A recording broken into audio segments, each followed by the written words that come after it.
കോൺഗ്രസിനെ ദില്ലിയിൽ മാറ്റി നിർത്തിയതിന് ആം ആദ്മി പാർട്ടി നൽകേണ്ടി വന്നത് വലിയ വിലയാണ്. ബി.ജെ.പിയെയും കോൺഗ്രസിനെയും സൈഡാക്കി ദില്ലിയിൽ ഭരണം പിടിക്കാൻ കഴിയുമെന്നൊരു മൂഢസ്വർഗത്തിലായിരുന്നു ആം ആദ്മി പാർട്ടി നിന്നത്.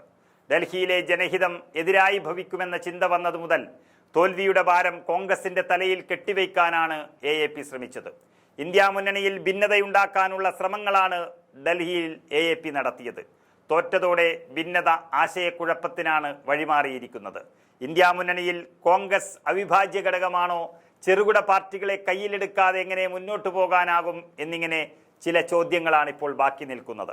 ആം ആദ്മി പാർട്ടിയിലെ ഒന്നാമനും രണ്ടാമനുമായ അരവിന്ദ് കെജ്രിവാളും മനീഷ് സിസോദിയയുടെയും തോൽവിക്ക് കോൺഗ്രസ് നേരിട്ട് കാരണക്കാരായി എന്ന് മാത്രമല്ല, കോൺഗ്രസിന്റെ കെജ്രിവാൾ വിരുദ്ധ പ്രചരണത്തിലൂടെ മുസ്ലിം ദളിത് പിന്നോക്ക വിഭാഗങ്ങളിൽ ആം ആദ്മി പാർട്ടിക്ക് വോട്ട് ചെയ്തിരുന്നവരിലേക്കും ബി.ജെ.പിയുടെ മുദ്രാവാക്യങ്ങളെത്തി.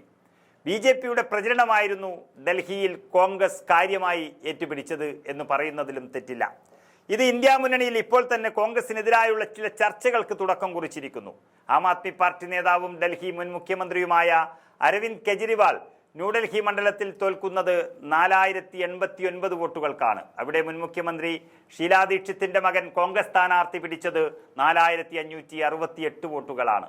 3 തവണ ഡൽഹി മുഖ്യമന്ത്രിയായിരുന്ന വലിയ തോതിൽ ജനപ്രിയ ആയിരുന്ന ഷീലാ ദീക്ഷിത്തിനെ 2013 ആ വർഷം രൂപവൽക്കരിക്കപ്പെട്ട പാർട്ടിയായ ആം ആദ്മി പാർട്ടി നേതാവ് കെജ്രിവാൾ തോൽപ്പിക്കുന്നത് 1.25 ലക്ഷം വോട്ടുകൾക്കായിരുന്നു. ഷീലാ ദീക്ഷിത്തിന്റെ രാഷ്ട്രീയ ജീവിതത്തിന്റെ ഏതാണ്ട് അവസാനമായിരുന്നു അത്. ഷീലാ ദീക്ഷിത്തിനെ മുതിർന്ന ബി.ജെ.പി നേതാവ് വിജേന്ദർ ഗുപ്ത നേരിടുന്ന മത്സരത്തിൽ പുതുമുഖമായ അരവിന്ദ് കെജ്രിവാൾ കയറി വന്ന് വൻ വിജയം പിടിച്ചെടുക്കുകയായിരുന്നു. തൻ്റെ അമ്മയുടെ നാണം കെട്ട പരാജയത്തിന് സന്ദീപ് ദീക്ഷിത് 12 വർഷങ്ങൾക്ക് ശേഷം നടത്തിയ പ്രതികാരമായും ഈ 4568 വോട്ടുകളെ നമുക്ക് കാണേണ്ടി വരും. കെജ്രിവാളിനെ തോൽപ്പിക്കാൻ അത് ധാരാളമായിരുന്നു. ജംഗ്പുരയിൽ കേവലം 675 വോട്ടുകൾക്കാണ് ഉപമുഖ്യമന്ത്രിയായിരുന്ന മനീഷ് സിസോദിയ പരാജയപ്പെട്ടത്. അവിടെ കോൺഗ്രസിന്റെ ഫർഹാദ് സൂരി പിടിച്ചത് 7350 വോട്ടുകളാണ്. നിർണായക മുസ്ലിം വോട്ടുകളുള്ള മുസ്തഫാബാദിൽ ബി.ജെ.പിയുടെ മോഹൻ സിംഗ് ബിഷപ്പ് ജയിച്ചു.